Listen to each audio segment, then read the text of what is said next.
ça vaut le coup d'œil de les faire, ces 5 minutes qui nous séparent du parking, là, Shona. Ça vaut vraiment le coup de prendre le petit chemin de terre pour continuer la balade vers le dolmen. Alors là, on s'arrête un petit peu avant le dolmen au niveau du muret en pierre sèche pour pouvoir observer le paysage. Et là, on va ajouter de nouvelles pierres à notre histoire géologique puisque l'on peut observer tout autour de nous le plateau du Larzac, qui est un plateau fait de calcaire. Alors ce calcaire-là raconte une toute autre histoire de celle de la Ruffe, une histoire qui arrive après la mise en place du bassin au Permien. On est au Jurassique, il y a 160 millions d'années, et là, on y voit du calcaire. Alors le calcaire se dépose au fond de la mer. Au fond de la mer, ici, sur le Larzac, eh ben oui, cette histoire nous montre que le socle n'est pas figé et qu'avec la tectonique des plaques et cette histoire géologique, on traverse différents environnements et à cette époque-ci, nous étions au niveau de la mer. Alors, ce calcaire-là est très intéressant parce qu'on peut y observer certains fossiles marins, des ichthyosaures, des ammonites, etc. Mais c'est aussi très intéressant que l'on puisse l'avoir ici, puisque l'eau vient altérer le calcaire et vient du coup le grignoter la roche petit à petit en créant des grands réseaux par lesquels l'eau vient se stocker, circuler, etc. C'est ce que l'on appelle un réseau karstique. Et c'est très très important ici et notamment pour l'agriculture puisque ça concentre une réserve en eau assez importante.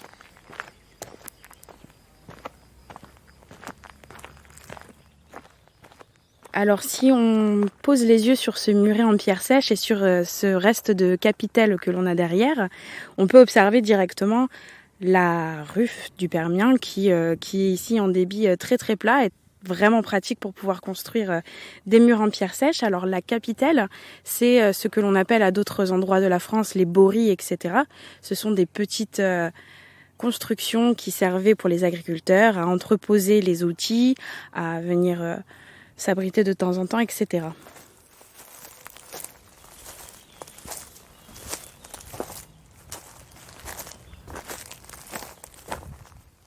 Alors ici, on est vraiment au cœur de cette vallée de l'Hérault qui offre un panorama paysager exceptionnel, très représentatif de l'Occitanie, avec ces grandes étendues cultivées par la vigne, cultivées pour les oliveraies, etc.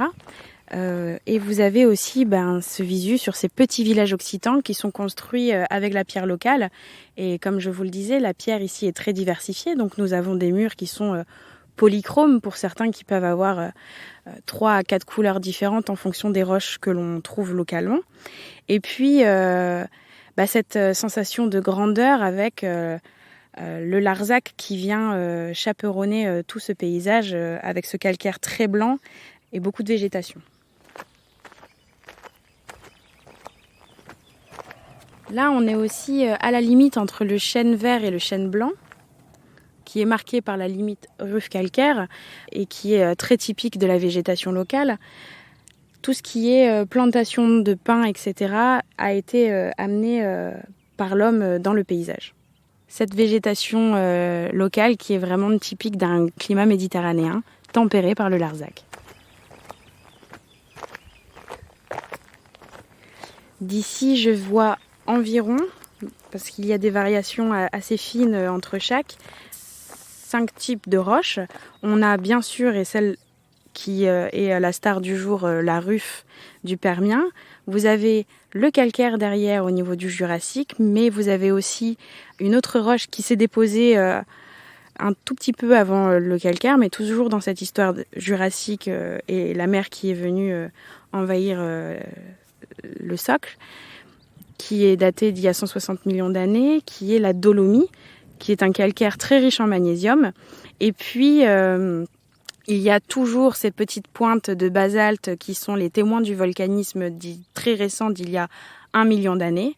Et puis, on peut observer une partie un peu plus ancienne qui est située à la base du bassin, qui sont les premiers dépôts sédimentaires qui se sont déposés à la base, qui sont au tout début ce qu'on appelle le Permien gris, quelques schistes, quelques argilites, etc.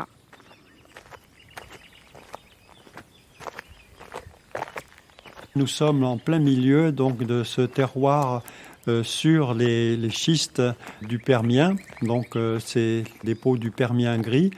Et il y a donc là des collines qui sont couvertes de ces vignes. Alors ici, comme dans d'autres régions, les schistes sont des dépôts qui sont des dépôts un peu argileux, mais qui sont accompagnés par des grès. Et donc les terroirs là sont plus ou moins associés à des grès, et des grès qui donnent une certaine acidité au sol. Et ça, c'est intéressant, ça va nous donner un terroir donc avec des sols acides, mais des vins assez légers.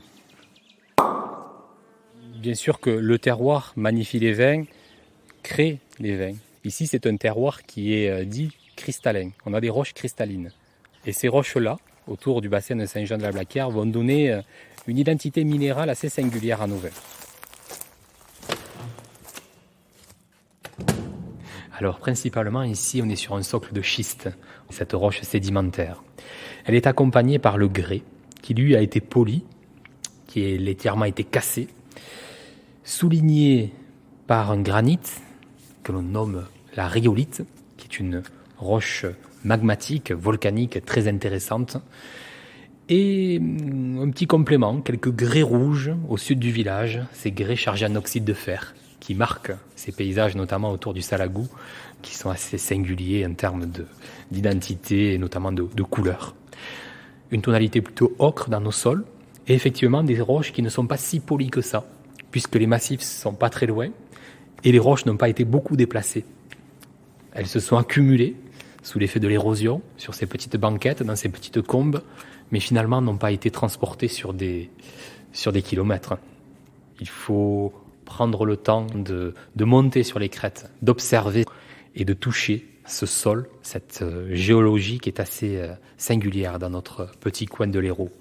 Et c'est vrai qu'on a envie de vraiment magnifier les qualités minérales de ce terroir des terrasses du Larzac. Et c'est pour cela que, au travers de la vision du terroir, de la vision minérale de ces terroirs, eh bien, il me semble intéressant de pouvoir déguster les vins et d'apprécier cette sensibilité minérale que l'on retrouve dans nos vins, sur laquelle il est parfois difficile de mettre des mots, mais les sensations qu'elles procurent sont souvent très intéressantes. Et moi j'aime bien cette dégustation où on sent le terroir, où on l'écoute. Je trouve beaucoup d'intérêt à cela.